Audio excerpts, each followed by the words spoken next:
నమస్కారం. ప్రస్తుతం మనతో పాటు ప్రముఖ ఆధ్యాత్మికవేత్త, ప్రముఖ జ్యోతిష్య వాస్తు పండితులు ఉమామహేశ్వరరావు గారు ఉన్నారు. వారితో మాట్లాడేద్దాం. నమస్కారం గురుగారు. ఆయుష్మాన్ భవ. గురుగారు, అక్టోబర్ నెలలో మరి వృషభ రాశి వారికి ఎలా ఉండబోతుంది అంటారు? సర్వమంగళ మాంగళ్యే శివే సర్వార్థ సాధకే శరణ్యే త్రయంబకీ దేవి నారాయణీ నమస్తుతే. ఓం శ్రీ గురుభ్యో నమః.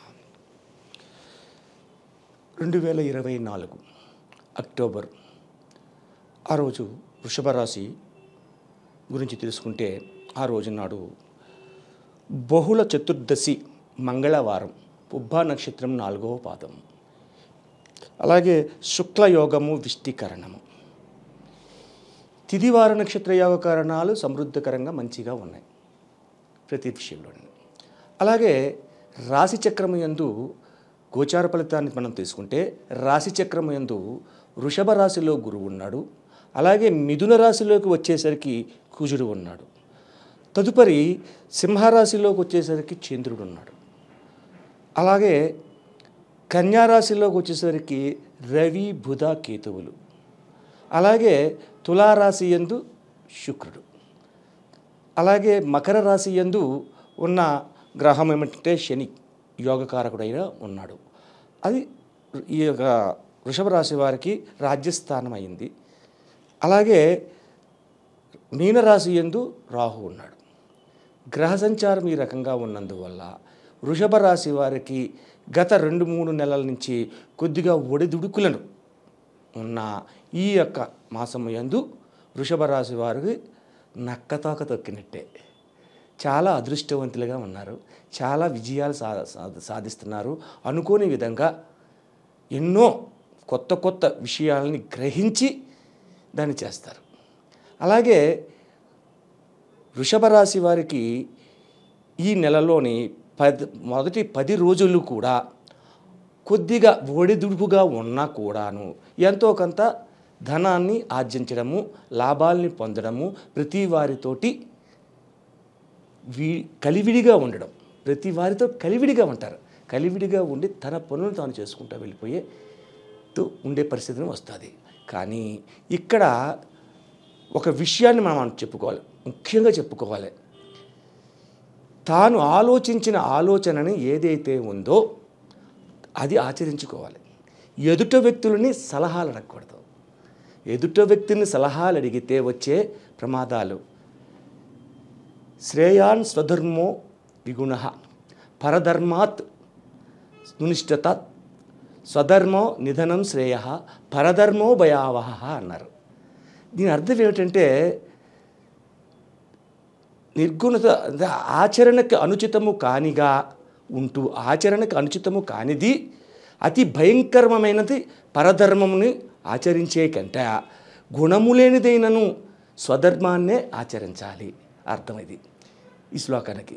అయితే విడిమిడి జ్ఞానంతో ఉన్న ఒక పండితుడి దగ్గరికి ఒక వ్యక్తి వెళ్ళాడు. అయ్యా, నా పరిస్థితి బాగోలేదండి, నేను ఎంత సంపాదించినా ఖర్చు అయిపోతుంది, ఎంత వచ్చినా పోతుంది, ఏమీ చేయలేకపోతున్నాను, నాకు ఏదైనా ఒక రెమెడీ చెప్పండి, నేను పాటించుకుంటాను అన్నాడు.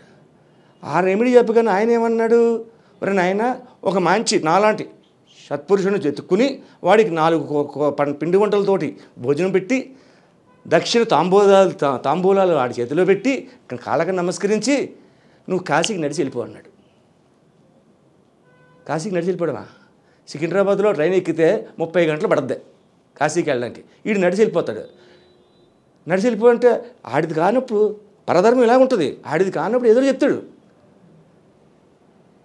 అదే పరధర్మాన్ని ఆచరించకుండా గుణము లేనిదైనను స్వధర్మం శ్రేయస్కరం, స్వధర్మమే శ్రేయస్కరం అంటే నీ అంతటి నువ్వు ఆలోచించుకో, ఎదుటివాడు చెప్పేది ఆలోచనకి అవసరం లేదు అనే విధంగా ఈ యొక్క వృషభ రాశి వారు ప్రవర్తన చేయాలి. అటువంటి ప్రవర్తన చేస్తే అనుకున్న పనులను విజయవంతంగా పూర్తి చేస్తారు. అలాగే ప్రథమ కాలం నుంచి ద్వితీయ కాలంలోకి వెళ్ళాలి. అంటే 11వ తారీఖు నుంచి 20వ తారీఖు దాకా.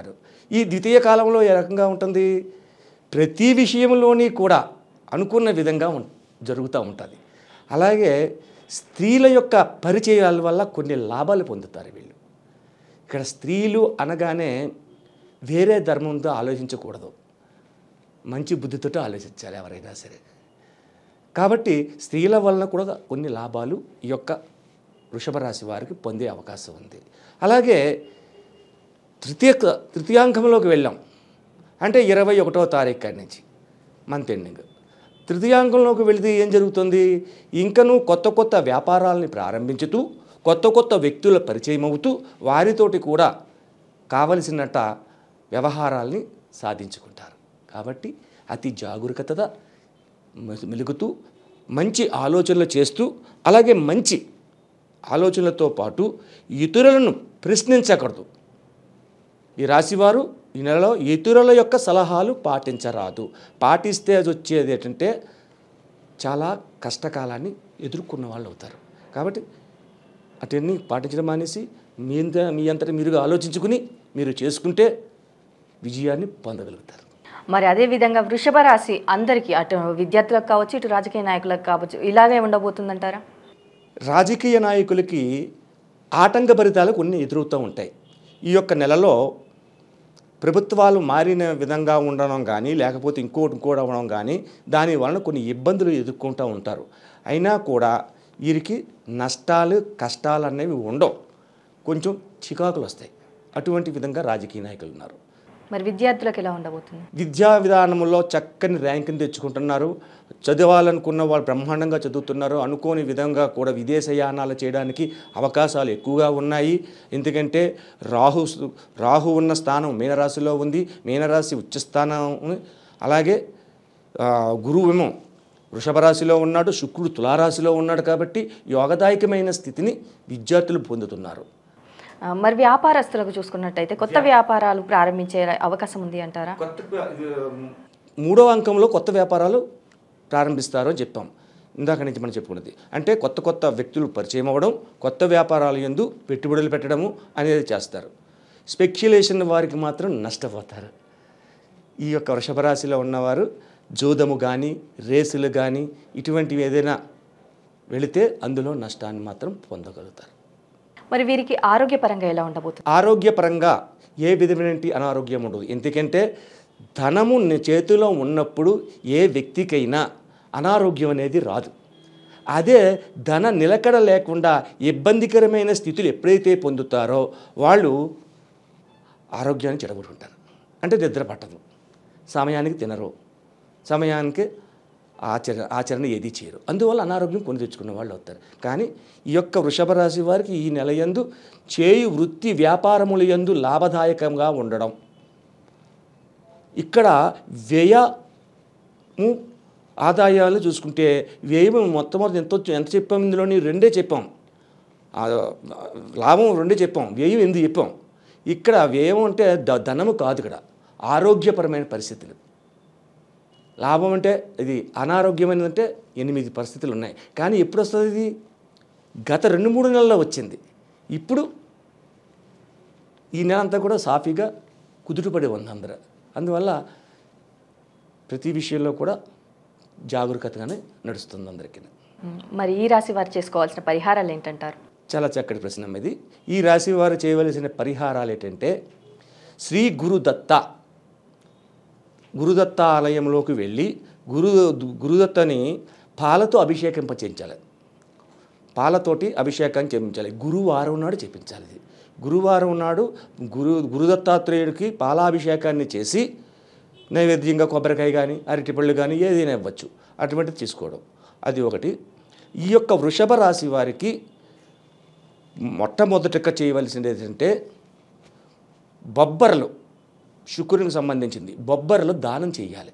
1 కేజీ పావు బొబ్బర్లు తీసుకొచ్చి ఆ బొబ్బర్లని ఒక తెల్లటి జాకెట్ గుడ్డలో మూటగట్టి ఆ జాకెట్ గుడ్డని ఆలయానికి చెప్పులు లేకుండా వెళ్ళి ఆ పంతులు గారి దగ్గరికి వెళ్ళి ఆ పంతులు గారికి దానం ఇచ్చి చేతిలో పెట్టి ఆయనకి నమస్కరించి, అంటే కాళ్ళకు మొక్కడం కాదు, నమస్కరించి మీరు అడిగి దక్షిణ కూడా నేను చెప్పి దక్షిణ కూడా ఇచ్చి అక్కడి నుంచి నేరుగా దుర్గా ఆలయానికి వెళ్ళాలి. దుర్గా ఆలయంలో దుర్గాదేవిని ఎర్రని పువ్వులు తోటి ఒక కొబ్బరికాయ అరటిపళ్ళు హారతికర్పూరం అగరబత్తులు మామూలే అవి ఇచ్చి అది చేసుకుంటే ఈ నెలలో వస్తున్న 4 శుక్రవారంలో కూడా ఈ ఆరాధన చేస్తే దానం ఇవ్వక్కర్లేదు. 1 వారం దానం ఇచ్చి దుర్గా ఆలయానికి 4 వారాలు వెళ్ళి అష్టోత్తర పూజ చేసుకోవాలి. అలాగే గురుగారు, వృషభ రాశి వారికి అక్టోబర్ నెలలో ఎలా ఉండబోతుంది, అలాగే ఈ రాశి వారు చేసుకోవాల్సిన పరిహారాల గురించి కూడా చాలా చక్కగా వివరించారు గురువుగారు. ధన్యవాదములు. ఆయుష్మాన్ భవ.